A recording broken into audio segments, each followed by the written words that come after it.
Paz do Senhor para todos.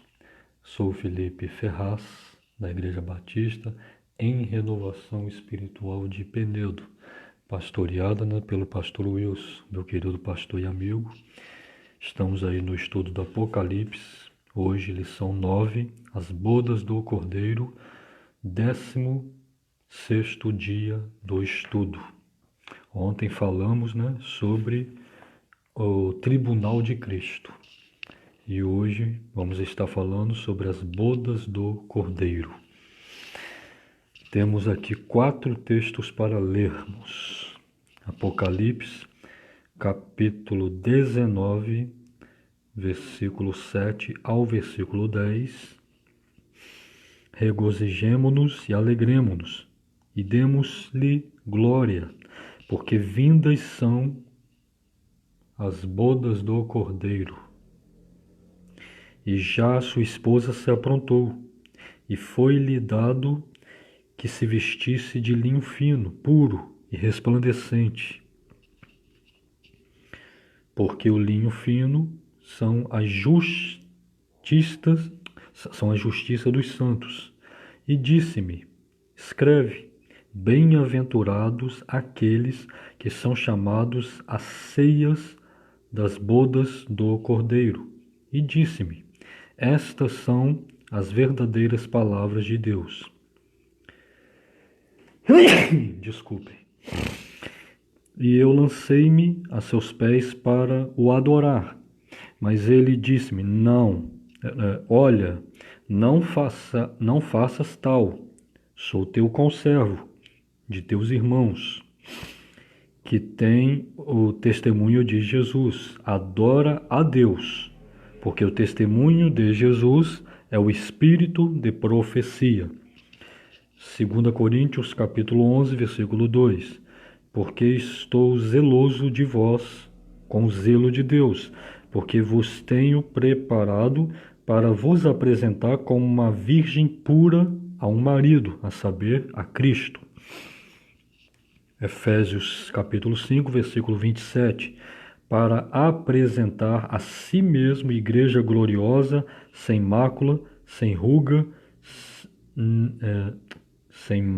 nem ruga, nem coisa semelhante, mas santa e irrepreensível. E finalmente, Lucas, capítulo 12, do versículo 35 ao versículo 37. Estejam cingidos os vossos lombos e acesas as vossas candeias. E sede vós semelhantes aos homens que esperam o seu Senhor, quando houver de voltar das bodas, para que, quando vier e bater, logo possam abrir-lhe. Bem-aventurados aqueles servos, os quais, quando o Senhor vier, achar vigiando. Em verdade vos digo, que se cingirá, e os fará assentar à mesa, e chegando-se, os servirá. Aleluias.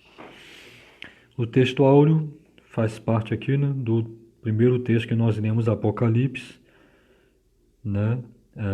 capítulo 19, versículo 7 ao 10, versículo somente 7. Regozijemo-nos e alegremo-nos e demos glória, porque vindas são as bodas do Cordeiro, e já a sua esposa se aprontou. Aleluias, glórias a Deus. Vamos ver a palavra introdutória. Deus criou o homem e a mulher com as suas próprias mãos, como pessoas adultas, e uniu-os em santo matrimônio. Gênesis capítulo 2, versículo 24.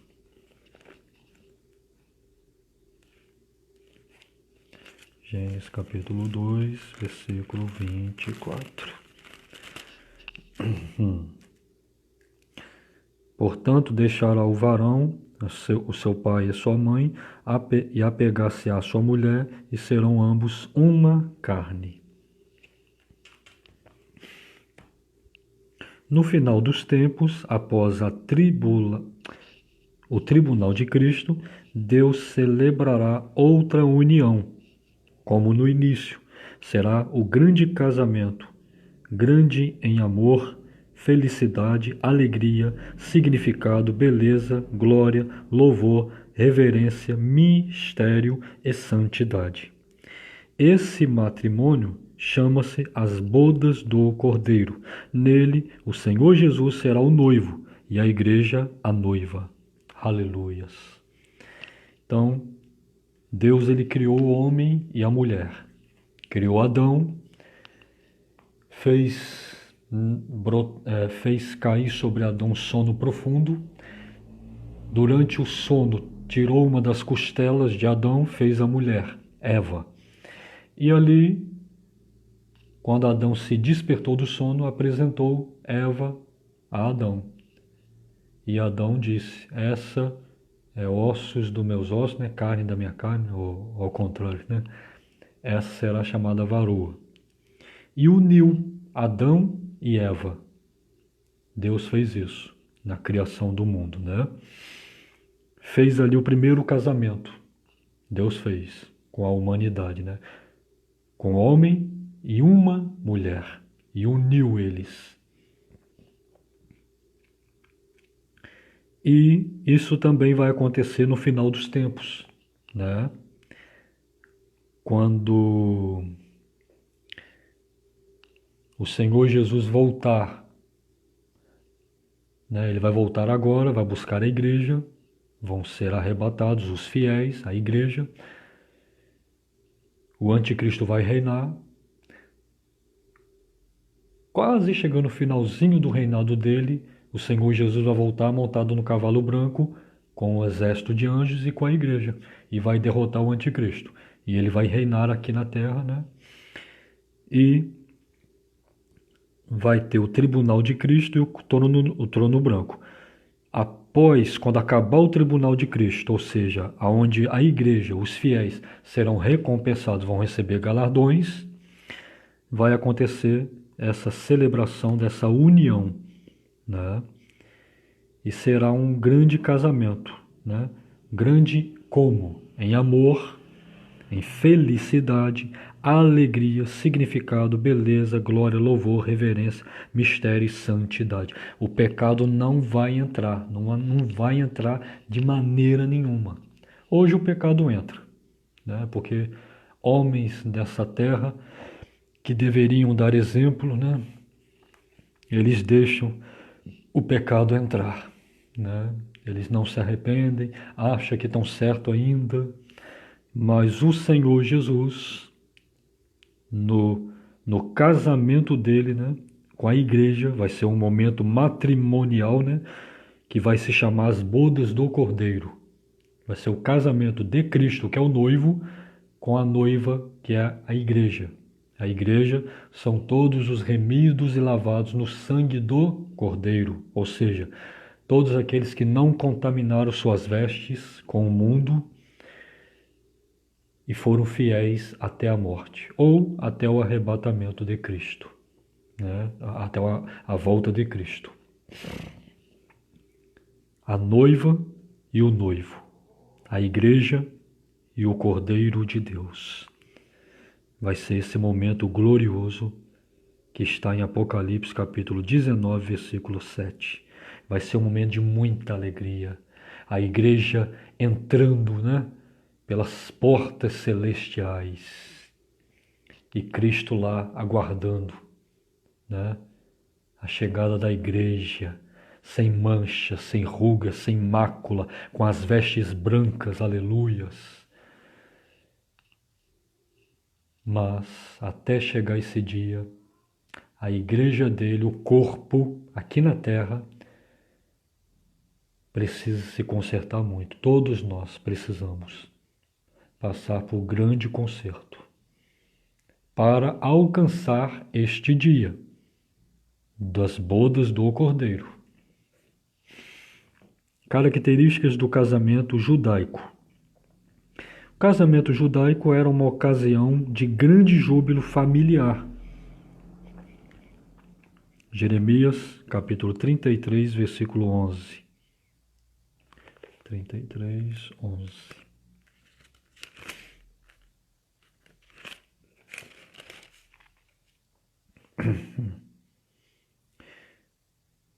A voz de gozo e a voz de alegria, a voz de noivo e a voz de esposa, e a voz dos que dizem: Louvai ao Senhor dos Exércitos, porque bom é o Senhor, porque a sua benignidade é para sempre.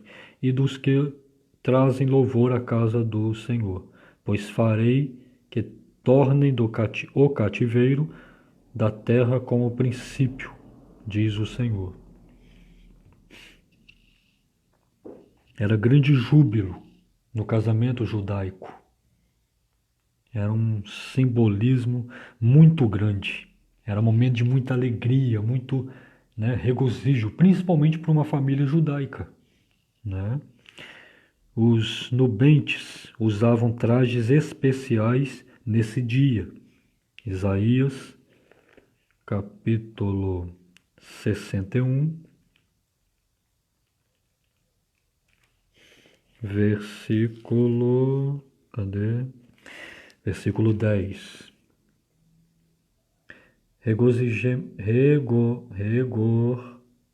Regozijar-me-ei muito no Senhor. A minha alma se alegrará, se alegrará no meu Deus, porque me vestiu de vestidos de salvação, me cobriu com um manto de justiça, como um noivo que se adorna com atavios, e como a noiva que se enfeita com suas joias.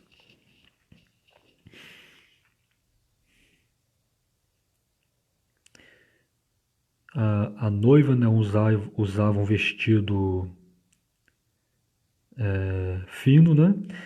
Em geral adornado com joias e outros ornamentos, conforme nós acabamos de ler Isaías 51, versículo 10. A noiva, ela tinha joias preciosas, né, no seu, né, em todas as peças dos trajes dela, né? E o noivo também estava totalmente adornado com joias, né? Tanto o noivo como a noiva, eles traziam vestes diferentes dos convidados, né? E também um véu, a noiva no caso, né? Ela também usava um véu. Vamos ver Cantares de Salomão,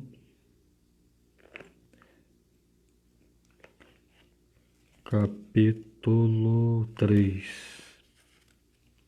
versículo 11. Saí, ó filhos de Sião, e contemplai ao rei Salomão com a coroa com que o coroou sua mãe no dia do seu de, deposório e no dia de júbilo em seu coração.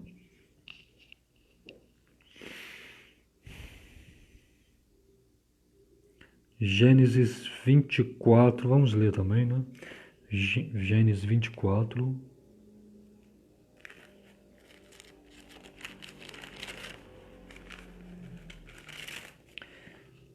versículo 65.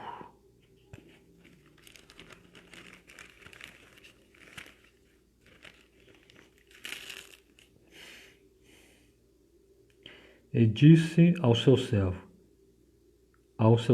quem é aquele varão que vem pelo campo ao nosso encontro? E o servo disse, este é meu senhor. Então tomou ela o véu e cobriu-se. Era costume, né, da época.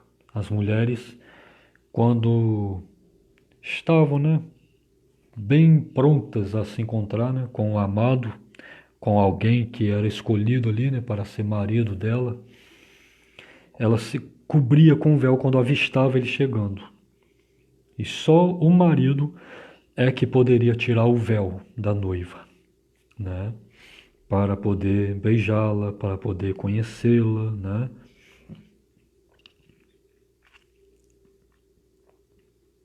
E isso tudo era um simbolismo, né, de santificação, de espera, de vigilância e de fidelidade.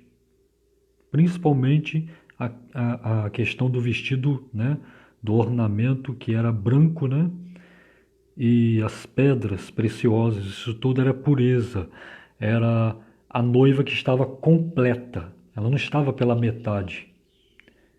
E Deus, ele não aceita a metade. Ele quer que nós venhamos aceitar ao Senhor Jesus como o único suficiente Salvador, se batizar e ficar firme, como uma noiva completa. Não faltava nada no ornamento, né, do vestido da noiva e do noivo. Estavam os dois completos ali, prontos para o casamento, para a glória do Senhor Jesus. Procedimentos do jovem pretendente. Segundo a tradição hebraica, na maior parte das vezes, o pai dizia ao seu filho com qual moça ele deveria se casar. Em outras ocasiões, no entanto, o rapaz poderia contrair matrimônio com a moça por quem se interessasse. A partir de então, a proposta do casamento era feita. Primeiro vamos ver aqui, né? Segundo a tradição judaica, a maior parte das vezes, o pai dizia a seu filho com qual moça ele deveria casar. 1 Samuel, vamos lá, 1 Samuel aqui.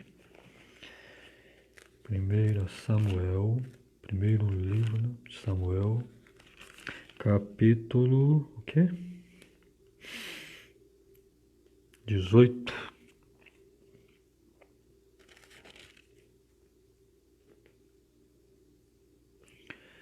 Versículo 17 ao 22.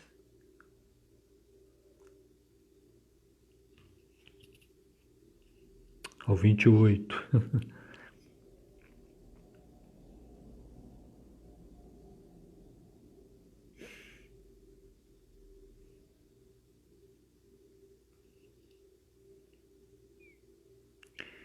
Pelo que Saul disse a Davi: Eis que Merabe, minha filha mais velha, te darei por mulher, se-me somente filho valoroso, e guerrei as guerras do Senhor. Porque Saul dizia consigo: Não seja contra ele a minha mão, mas sim a dos filisteus. Mas Davi disse a Saul: Quem sou eu? E qual é a minha vida e a família de meu pai em Israel para vir a ser genro do rei? Sucedeu, porém, que ao tempo que Merabe, filha de Saul, devia ser dada a Davi, ela foi dada por mulher a Adriel, Meoalatita. Mas Mical, a outra filha de Saul, amava Davi, o que, sendo anunciado a Saul, pareceu isso bom aos seus olhos. E Saul disse: Eu lhe darei para que lhe sirva de laço, e para que a mão dos filisteus venham a ser contra ele. Pelo que Saul disse a Davi: Com a outra serás hoje meu genro. E Saul deu ordem aos seus servos: Falai em segredo a Davi, dizendo: Eis que o rei te está muito afeiçoado, e todos os seus servos te amam. Agora, pois, consente em ser genro do rei. E os servos de Saul falaram todas essas palavras aos ouvidos de Davi. Então disse Davi: Pareço-vos pouco aos vossos olhos ser genro do rei, sendo eu homem, pobre e desprezível? E os servos de Davi lhe anunciaram isto, dizendo: Foram tais as palavras que falou Davi. Então disse Saul: Assim dirás a Davi: O rei não tem necessidade de dote, senão de 100 prepúcio de filisteus, para se tomar vingança dos inimigos do rei. porquanto Saul tentava fazer cair a Davi pelas mãos, né, dos filisteus. E assim continua, é bem grande o texto, senão a gente vai ficar muito enrolado aqui, né? Amém, Jefferson, meu grande amigo, Deus te abençoe, meu amigo. O que isso está dizendo aqui, né? Sobre os procedimentos do jovem que era, né, era pretendente de uma noiva judaica, né? Muitas vezes o pai, né, ele dizia ao seu filho com qual moça ele deveria casar. E Saul, o rei Saul, primeiro rei que Israel teve, já estava rejeitado por Deus. Deus já tinha ungido Davi através de Samuel, mas Davi estava lá, ajudando Saul e tal, né? O Saul, ele queria de qualquer forma matar Davi. Mas por último ele viu que não adiantava matar, jogava lança, não acertava nele, né? Então ele teve alguns planos diabólicos. Eu vou enviar Davi para lutar sozinho ou, né, contra os filisteus. Aí ele vai morrer lá, então não vai ser pelas minhas mãos, vai ser pelas mãos dos filisteus. Aí ele falou: olha, eu vou te dar Merabe. Saul foi para a guerra. Aí nesse período, Davi foi para a guerra. Nesse período, Saul ele pega e dá Merabe para, né, Adriel, conforme está aqui. Ele não cumpriu, né, Adriel, isso mesmo. Depois, Davi chega da guerra vitorioso. Aí o que acontece? Saul vai e manda falar para ele: olha, fala com Davi que eu vou dar Mical para ele. E aí Davi fica sem jeito, porque ele não tinha dote, não era rico. Quem era ele para ser genro do rei? E Saul manda falar: eu não preciso de dote, só preciso de, né? Cadê, gente? De 100 prepúcio de filisteus. E Davi foi de novo para a guerra e consegue até além do que Saul pediu, porque Deus era com Davi. Davi vai para a guerra, volta e se casa com Mical. Por quê? Porque o rei Saul havia escolhido para ele. E ele tinha, mesmo querendo matar, mas lá no início, quando Davi vem para tocar harpa, para espantar os espíritos malignos que atormentavam Saul, Saul amava Davi no início. Ele amava, ele tinha como filho. Só que conforme Davi começou a guerrear, venceu Golias, né? As mulheres começaram cantando que Saul, né, venceu tantos, mas Davi os seus outros tantos, né? Isso trouxe inveja, ódio, porque Saul era o rei, ele queria ser respeitado e a glória tinha que ser dele. Ele não aceitava que a glória ficasse para Davi. Davi era um servo, não tinha onde cair morto.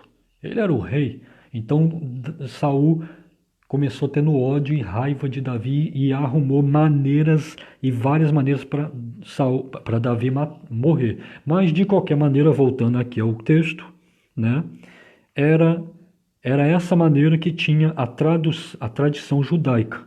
O pai, ele arrumava para o filho a moça. E o pai que determinava que moça que o filho iria casar. Em algumas, né, em grande parte, né, conforme aconteceu com Davi e Saul, que Saul tinha Davi como filho no início e Davi tinha ele como pai. Tanto que quando Saul morre na guerra lá, Davi não festeja, não fica feliz, Davi chora, porque amava Saul. Nós estamos falando sobre as bodas do cordeiro, mas isso tudo aqui tem a ver, que fala sobre casamentos judaicos, né? Em outras ocasiões, o rapaz poderia contrair matrimônio com a moça, né, por quem se interessasse, né? Juízes, capítulo 14, vamos ver lá. Eu acabei enrolando aqui um pouquinho, né? Mas só para vocês terem ideia, né? Juízes, vamos lá. capítulo 14, versículo 1 ao 3. Foi isso que eu vi aqui? Foi. Cadê, gente? E desceu Sansão a Timatá, né? Não, Tinata, né? E veio de Tinata, e vendo em Tinata uma mulher das filhas dos filisteus, subiu e declarou a seu pai e a sua mãe, e disse: vi uma mulher de Tinata, das filhas dos filisteus. Agora, pois, toma por mulher, tomai-ma por mulher. Porém, seu pai e sua mãe lhe disseram: não há porventura mulher entre as filhas de teus irmãos, nem entre todo o meu povo, para que tu vá tomar mulher dos filisteus, daqueles incircuncisos? E disse Sansão a seu pai: tomai-me esta, porque ela agrada aos meus olhos. Então também muitas vezes acontecia do rapaz judeu, hebraico, né? do rapaz hebreu ou judeu, né? Que é a mesma coisa, ele olhar uma moça e desejar ela, né? Para casamento. E ele chegava para o pai ou para a mãe e falava: olha, eu vi tal moça assim, assim, igual Sansão, né? E eu desejei ela, eu quero ela para minha esposa. Mas aí seus pais, né, ainda ficaram assim um pouco: poxa, tantas jovens aqui no meio do nosso povo, o povo de Israel, um povo que tem a marca, né, da promessa, do pacto que Deus fez com Abraão, né, que deveria, né, ter o prepúsculo, né, da carne, né, cortada, seria o pacto. Os filisteus não tinham isso, eles eram incircuncisos, enquanto o povo de Israel eram circuncidados, né? Eles tinham aliança. O povo de Filisteu não tinha aliança com Deus, tinha com Dagon e com outros deuses. E os pais de Sansão ainda ficaram: poxa, tantas mulheres aqui e você quer uma lá do povo filisteu? Mas agradou a ele fazer o quê, né? Então, muitas vezes, né, em outras ocasiões, o rapaz é que escolhia, porque ele viu uma moça que atraía, né, a visão dele, formosa, e ele desejava: eu gostei de tal mulher, eu quero casar com ela, né? E a partir de então a proposta de casamento era feita. Vamos ver aqui agora. O mais importante a ser considerado na transação era o preço que o noivo estava disposto a pagar para desposar aquela noiva em particular. Vamos lá, Gênesis, capítulo 34. Vamos estar lá, 34. Eita, Jesus, embolou aqui. 34, rapidinho. Gênesis 34, cadê? Versículo 12. Aumentai muito sobre mim o dote. Aumentai muito sobre mim o dote e a dádiva, e darei o que me disseres. Dai-me somente a moça por mulher, né? No caso aqui está se referindo ao Siquém, né? Siquém, que era filho de Emor, que era rei, né, da terra ali próximo onde Jacó estava, né? E ele acabou abusando, né, da filha de Jacó. E os irmãos de Jacó ficaram furiosos com eles. Mas aí Siquém, filho de Emor, e Emor juntamente com ele, né, tentaram, né, abalar, né, abalar não, gente. Ai, Jesus. Amenizar o ódio deles, pedindo que Jacó e os filhos de Jacó dessem Diná, que era filha de Jacó, como esposa para Siquém, né? Siquém. E ele pediu, né?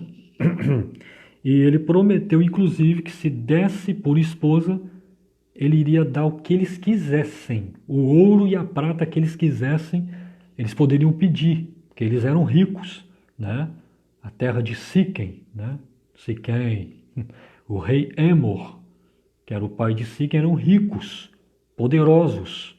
E o que eles quisessem, os irmãos de Diná, filhos de Jacó, e Jacó, o que eles quisessem era só pedir que ele iria dar, mas que, por favor, permitisse que Diná fosse esposa de Siquém. Né? Muitas vezes aconteceu isso aqui também. Né? Depois de firmado o contrato, o noivo pagava o valor estipulado e depois partia. Historiadores informam que o noivo deveria fazer um breve discurso à noiva, dizendo: eu vou preparar lugar para você. De volta à casa de seu pai, o noivo deveria construir para a noiva uma câmara nupcial, na qual passariam a lua de mel. Acredito que seja João isso aqui, né? João capítulo 14. João capítulo 14, gente, vamos lá. Versículo 2. Na casa de meu pai há muitas moradas. Se não fosse assim, eu vou-lhe teria dito: vou preparar-vos lugar. Lá carabalachai. Isso aqui é o Senhor Jesus, o noivo, falando com os discípulos. Não se turbe o vosso coração. Na casa de meu pai há muitas moradas. Eu sou noivo. O Senhor Jesus está falando com a igreja hoje, que é a noiva dele, você, eu, que estamos seguindo o Evangelho, que somos cristãos, seguidores de Cristo. Podem ficar tranquilos. Vocês são fiéis a mim? Vocês querem casar comigo? Eu sou noivo, Cristo, Jesus, que morreu na cruz, que fez o caminho nupcial com o sangue dele, né? Na casa de meu pai há muitas moradas. Se não fosse assim, o vou teria dito: vou preparar lugar. Aqui está dizendo, né, que o noivo, né, ele fazia um discurso e depois ele dizia: olha, eu vou preparar lugar para você. Aleluia. E o noivo, que é o Senhor Jesus, estamos falando sobre as bodas do Cordeiro, ele foi preparar lugar. E o lugar já está preparado. Você pode glorificar a Deus aí. Você pode sentir a graça, o poder do Espírito Santo de Deus aí agora.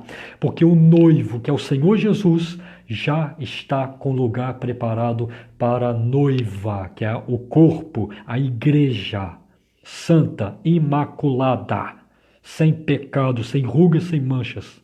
Aleluias. Ele já tem um lugar preparado para mim e para você que obedece à Bíblia Sagrada, que é cristão e que tem nojo do pecado e das coisas desse mundo. Tem lugar preparado lá para mim e para você.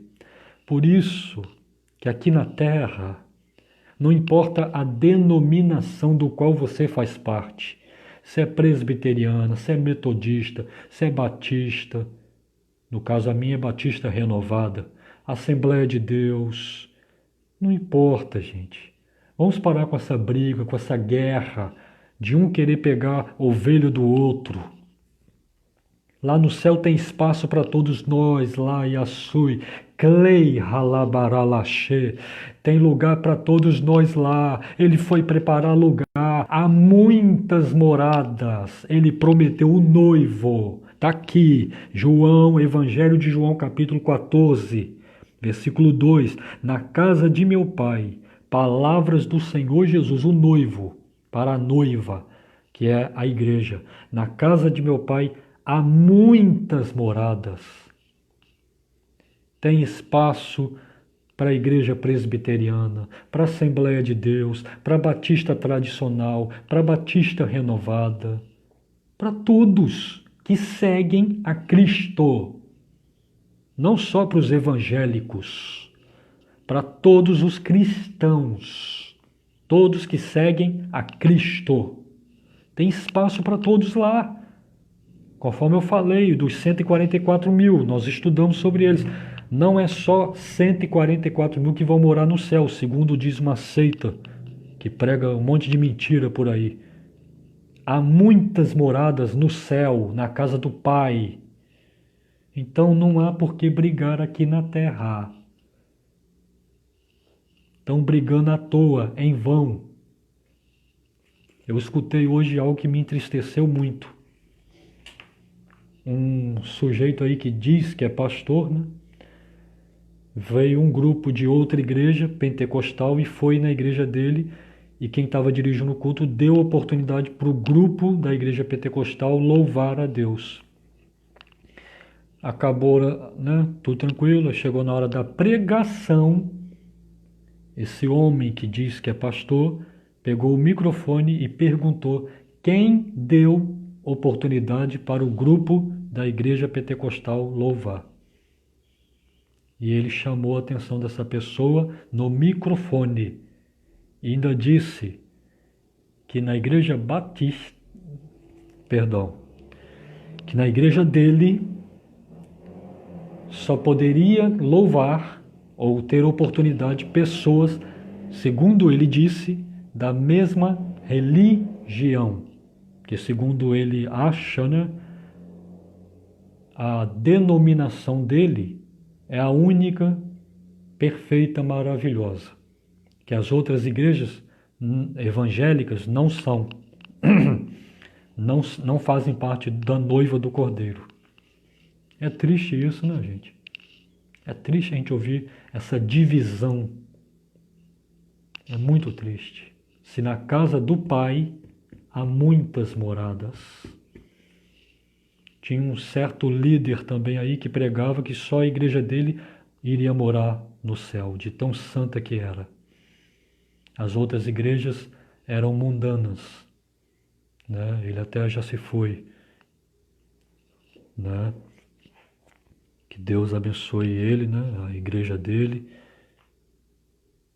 Minha Bíblia não diz qual é o nome da igreja. É noiva do Cordeiro, só fala isso. E se você crê, se você segue Jesus Cristo, se você segue Ele, obedece à palavra e evita o pecado, você tem nojo do pecado, você vai encontrar comigo lá e eu com você. Seja batista, seja Assembleia de Deus, seja Deus é Amor, seja Igreja Universal, Metodista, Cristã Maranata, não importa. Tem espaço para todos lá. Está na hora de acabar, tá? Essa briga. O Brasil é um país de total liberdade religiosa. Então a gente tem que se unir. Porque vai subir uma igreja só. Só uma igreja que vai subir. E essa igreja não tem nome. Igreja, noiva do Cordeiro, para as bodas do Cordeiro. Tem que acabar essa briga, gente. É triste, né? A gente ouvir coisas desse tipo. Aleluias.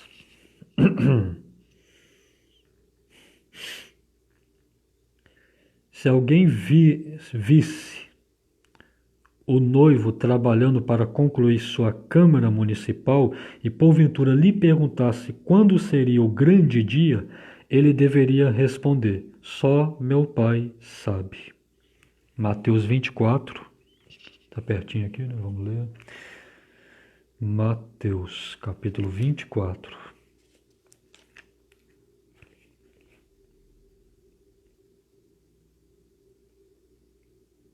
Versículo 36. Porém, daquele dia e hora ninguém sabe, nem os anjos do céu, nem o Filho, mas unicamente meu Pai. Era o que acontecia na tradição judaica. O judeu já estava lá preparando, né, a Câmara Municipal, nupcial, né? Tava lá tudo certinho. E se alguém visse o noivo trabalhando, construindo, perguntasse para ele que dia qual seria esse grande dia?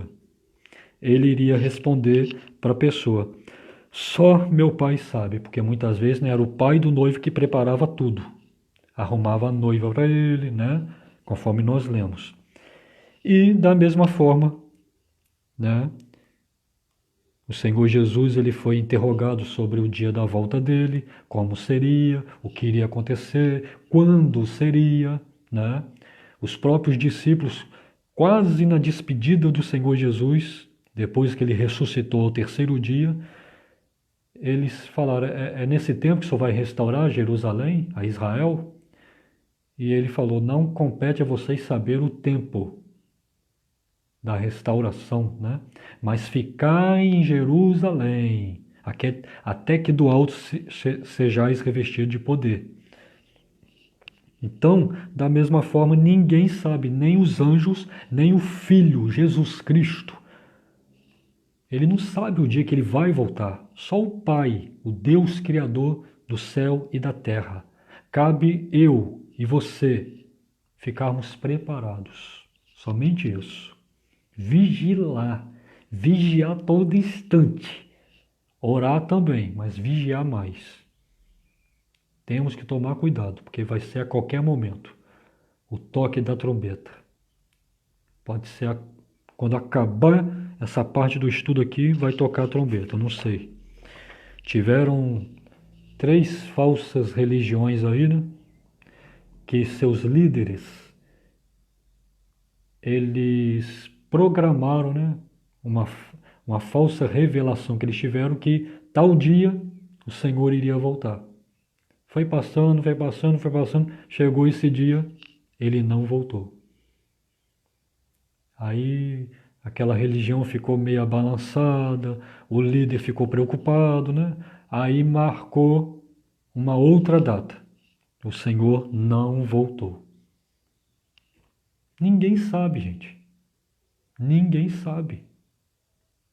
Só o Pai, o Deus, Criador do céu e da terra, é que sabe o dia que o Filho dele, Jesus Cristo, vai voltar para buscar a igreja. A igreja vai ao encontro dele nos ares, no céu. Deveres da noiva pretendida. Nesse período, a noiva era considerada consagrada, separada e comprada por preço.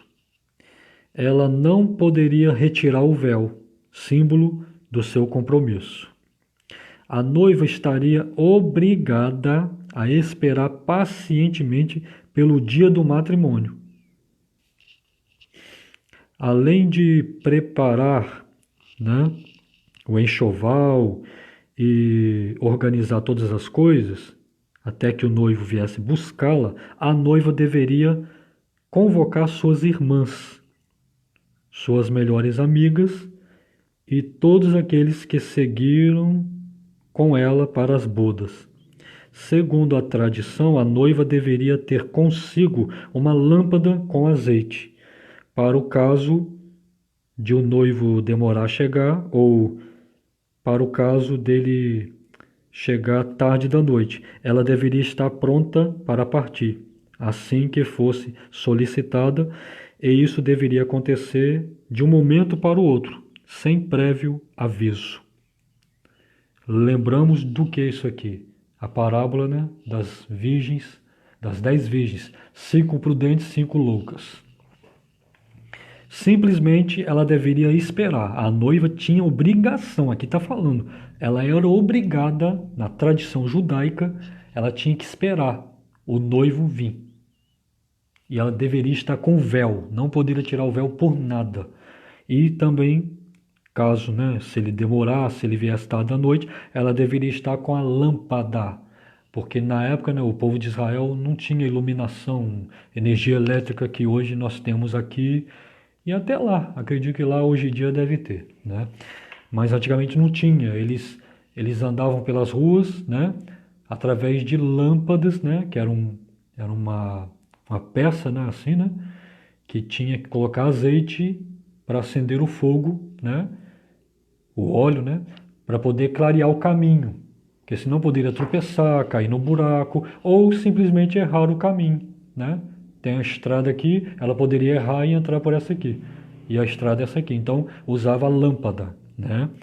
E é a mesma coisa das virgens prudentes. Ela tinha óleo, a lâmpada estava acesa, elas estavam prontinhas. As 5 virgens loucas não. Quando gritaram, aí vem o noivo, elas acordaram todas e todas elas dormiram. As 5 prudentes também dormiram. Mas quando acordaram, estava a lâmpada acesa, prontinha. Só precisava levantar e ir para encontrar com o noivo. As loucas não tinha lâmpada, a lâmpada estava se apagando, pediram um pouco as prudentes. As prudentes falaram, não, ó, aí se a gente der, a nossa vai apagar também. Faz o seguinte, vai lá e compra, coloca na de vocês, né? E aí vocês vão encontrar o caminho, né? E as prudentes saíram para encontrar com o noivo, as loucas foram comprar azeite. Quando as loucas foram, a porta já estava fechada. Era tarde demais. E as loucas não puderam entrar para as bodas do cordeiro, né? Para o casamento. E nós, como igreja, simplesmente, ai, que dia será que ele vai vir? Olha, né? Será que vai ser amanhã? Será que vai ser num culto de Santa Ceia? Será que vai ser num domingo à noite? Eu já imaginei assim muitas vezes, acabando o culto da igreja, o Senhor voltando. Eu já imaginei assim. Mas não sabíamos. Simplesmente como noiva, como participante do corpo de Cristo, simplesmente ficar prontos. Só isso. Preparados. Só isso. Porque ele vai vir a qualquer momento.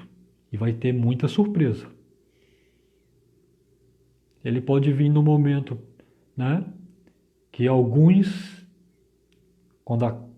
que se dizem cristãos, né, acaba o culto, chega em casa, bate na mulher, xinga o marido, né?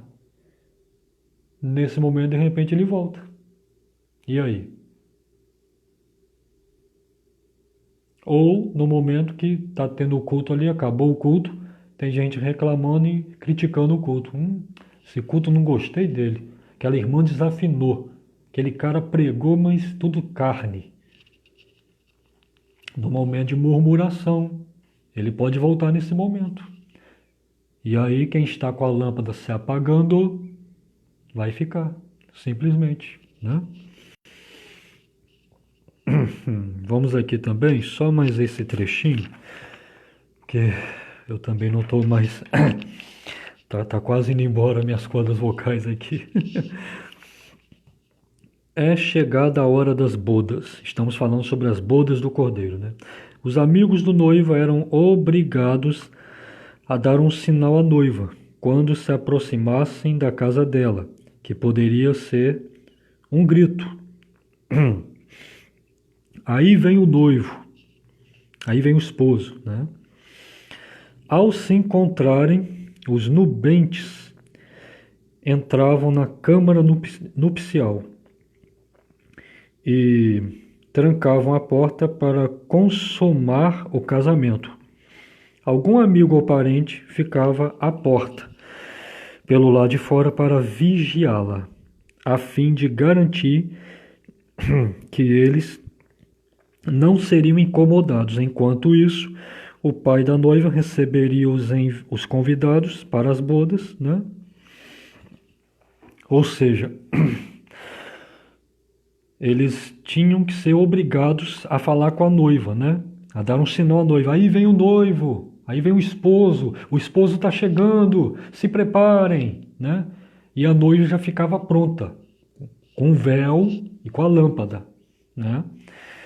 E os nubentes, né? Eles entravam na câmara, né, nupcial e trancavam a porta. Eles trancavam a porta para, né, para consumar o casamento. Tinha que ter alguém para trancar a porta. Porque quando todos entrassem, Ninguém mais poderia entrar. A porta era trancada. E um amigo ou parente, né, ficava, né, pelo lado de fora para vigiar, para que o casamento não fosse interrompido, ninguém entrasse para atrapalhar, né? Alguém ficava do lado de fora só vigiando. Não, não, chegou atrasado. Não, agora o casamento já começou. O casamento já começou, agora fica aí do lado de fora. Não pode entrar, não. Era assim que acontecia na tradição judaica, né, antigamente, né? E é o que vai acontecer. Muitos vão chegar atrasados na porta e a porta vai estar trancada. E ele vai dizer: não te conheço. Eu preguei, eu te louvei, meu Deus. Eu visitei os hospitais, eu fiz tanta coisa, eu profetizei. Eu entrei no manto, né? Eu falei em línguas, eu expulsei demônios. Ele vai dizer: não te conheço. Ficai do lado de fora. Vai ter choro e ranger de dentes, né?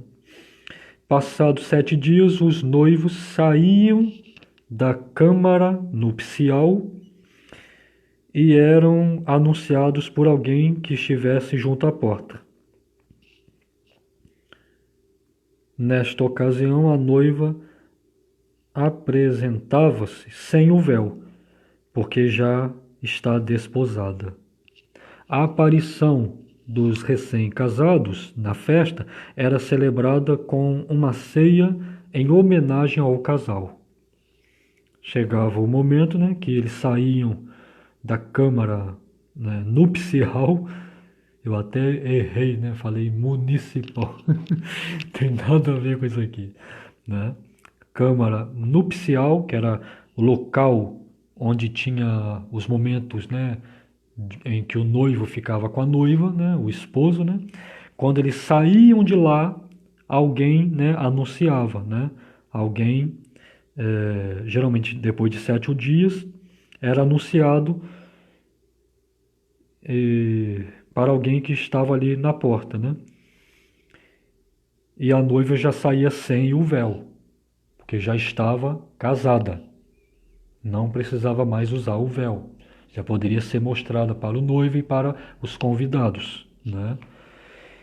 E quando o noivo e a noiva, né? Quando o esposo e a esposa, já depois, né, saíam, eles eram recebidos com grande celebração, grande alegria, né? Com uma ceia em homenagem ao casal. Era assim que eles faziam antigamente, né?